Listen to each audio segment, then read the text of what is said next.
I swear, supporting Holland is a real heart attack every single time they play. Because they, come on, just win again. It really sucks. It really sucks. Well, hello everyone. Welcome to BayernNow, the ultimate Bayern. Why are they losing to Italy? Bayern Munich fan channel. Look, I can't wait to get this started. First of all, our video sponsor for today is Nick Kek.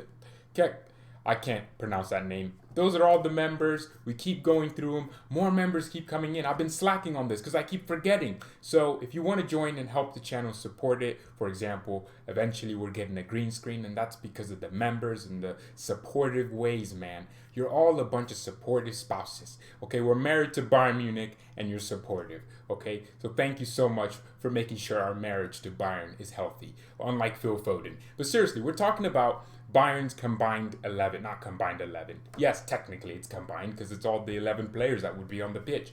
We're talking about that 11 for next season. There are a few players coming in. Tanguy Kouassi, you have Alexander the Great, new boy. You have a potential new right back coming in, Leroy and Sané. Leroy, Sané. Come on, you have players that are probably going to get into that first team eventually. You're seeing Sané with Germany, and people are like, George, Sané's crap. What is this? He's crap. Come on, it's his second start after a year being out, and he needs time to integrate and to get back into his full form. Rhythm is very important. That's why people thought we'd lose the Champions League, because we had a month out and everyone thought Bayern would come back and lose and forget how to play football, but they were so stupid because, if anything, we benefited from the break. So I can't wait for this next season. There are a lot of exciting things. By the way, subscribe. Please share the videos too, because I want to get to 5K so bad. It's funny because when we get to 5K, I'll just say I want to get to 6K and then 7K and then 10K and then 20K. Look, we don't stop running on this channel. We stop never, okay? We don't stop. But seriously, let's get into this, right? So Bayern's 11. There are so many exciting things to look forward to this next season. I can't wait for how Lewandowski and Sané and Gnabry work and Müller works with Sané. I can't wait. One thing I noticed with Sané with Germany is he doesn't really work hard enough off the ball. And that's not really a bad thing to say. It's something that a lot of wingers have and they need to iron out of their game. But with a manager like Hansi Flick and the demanding system we have, he's going to have to run.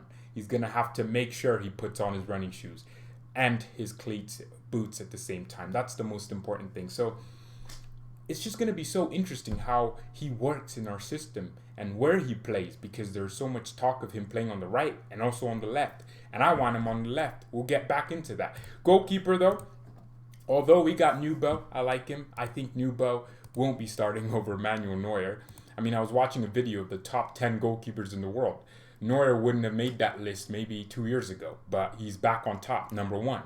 So for me, Neuer has to get in goal. He is absolutely unbelievable. I keep watching his saves. The thing is, I think Neuer is starting to make less of those Hollywood saves. If you watch De Gea at United, he makes these easy saves look like the hardest thing to do.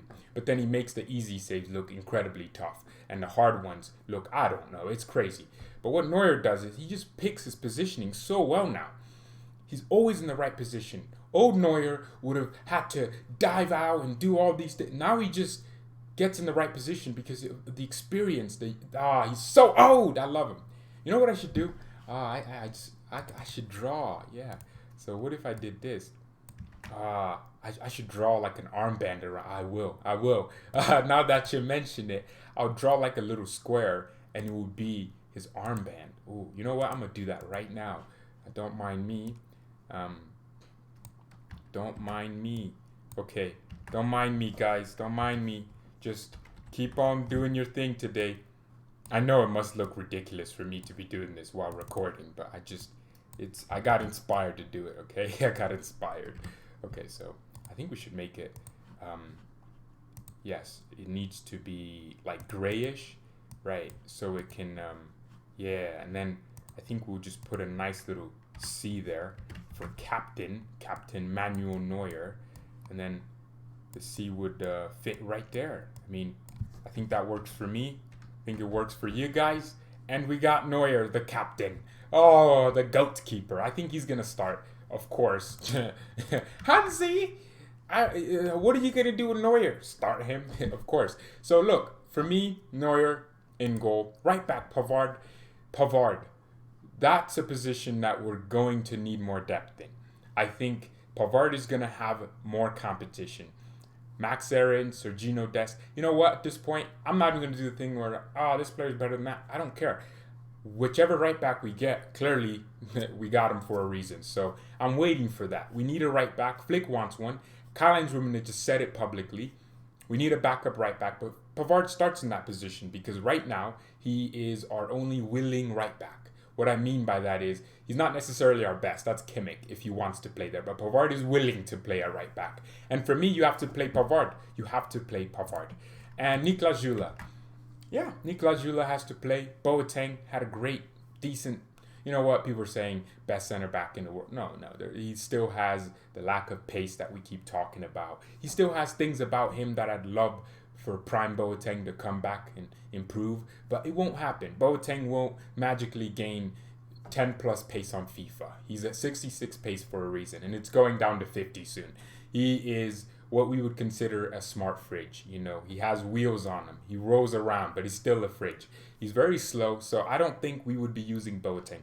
Niklas Süle, speaking of him, he's my son. I love this guy, but there is one part of his game that I really want him to change, and that's his just overall agility.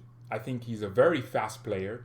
He has unbelievable control and just composure on the ball. You saw when he came on versus Barca in the same final versus PSG, he also had that composure about him. It looks like he's a leader at the back when he plays. One thing is, he needs to lose maybe 10 pounds, not for his pace, but rather just the agility.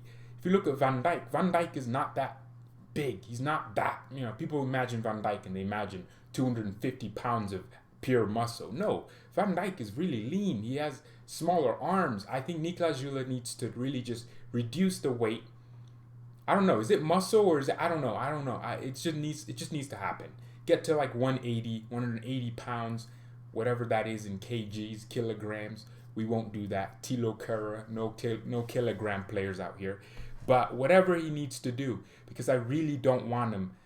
One thing is, someone said he was clumsy, and that's true to a certain extent because he falls down sometimes. And for Germany, okay, it's Joachim Löw's fault. It's Löw's fault. It's because of Löw. It's not because Niklas Süle. No, he's never. No, but sometimes you can see it. Like I feel like it's just a weight. He's packing too much weight, and then weirdly enough, he's fast. So it's weird. So hopefully he can do that. Alaba left center back. I think. I don't know. I don't think. I know for a fact. People all over the internet, in the comment sections of these videos, in my DMs. Come on. You're messaging my private Instagram talking about Alaba. I don't care. No, but seriously, people are genuinely, like, I don't know. They're triggered by Alaba being so good. That's how I describe it. Because there are genuinely people out there that think, you know what? Drop Alaba, Lucas Hernandez in. Because Alaba doesn't make 5.3 interceptions plus tackles per 90 minutes and have a 90% dual win rate, 78% aerial dual wins. He's not that center back. He's never going to be. That's why you need a Niklas Süle in there, right? Alaba and Boateng work where you need him to because Boateng adds the physicality of a normal center back and the just tendency to defend, whereas he doesn't have the pace, but Alaba does. But in a system where two center backs do have the pace and a high line, Alaba, with his intelligence, can put out fires before they start. Niklas Süle has the recovery pace to match Alaba's recovery pace. So there won't be a lack of pace anymore in our back line, especially on that right-hand side. Both goals Barca scored were a result of our lack of pace from our center back on the right-hand side. People are going to say, well, George, they got a cross in and Alaba had an own goal. If that goes out, that's a great clearance, but it's an own goal, right? But who's supposed to be covering? Your right center back. Who's supposed to go out and make sure Alba doesn't get that type of cross in, or at least pressure him so the cross isn't as high quality? Your center back, your right center back in that situation. So for me, Alaba has to be playing because he fits our system. Tactically, he's important. Look, what's football about? Scoring goals and winning the game. Alaba helps us with that. His movement of the ball into the final third is so important. He's gotten a few assists from it too. Coutinho, his passing is unbelievable. His ability to pass just anywhere off the pitch to anywhere else is amazing. And I think that's so important for us. That's why he has to start. Lucas Hernandez can rotate and bring it, but when it's an important game, Lucas Hernandez has to start. And there's a reason why our manager, Hansi Big Deco Flick, made him his defensive chief, his guy at the back, because Alaba deserves it. This has been a great season for him. I think centre back Alaba is the best Alaba we'll see. I think so. Alaba at left back was always a little bit Of course, we know our left back's going to be Davies. The cover would be Lucas Hernandez, I guess. Tanguy Kouassi could cover both centre back positions. Maybe Boateng leaves or Javi Martinez. I don't know. I think Boateng will stay. Javi Martinez will leave. Boateng would probably leave on a free contract, which I have no problem with. No problem whatsoever, because you sign a contract so you can leave when it's done. But then you renew it if they like what they see. So, and you usually improve your wages. Boateng's on high wages. I don't mind it. If he can be a good backup, he's going to start games at Bayern. Niklas will get injured or get suspended. Alaba will get injured for maybe 2 months or a week and a half or 3 weeks. It's normal. It's football. That happens. Injuries happen, especially at Bayern, where we're going to be playing so intense again, you know. Yeah, so, right, CDM. Well, look, this is only assuming Thiago leaves, but I think Kimmich gets the number 6. I think that's that would be great progression from us. As a team, for Kimmich to get the number 6, that's absolutely amazing. I don't know what any of you think about it. Let me know your thoughts in the comments.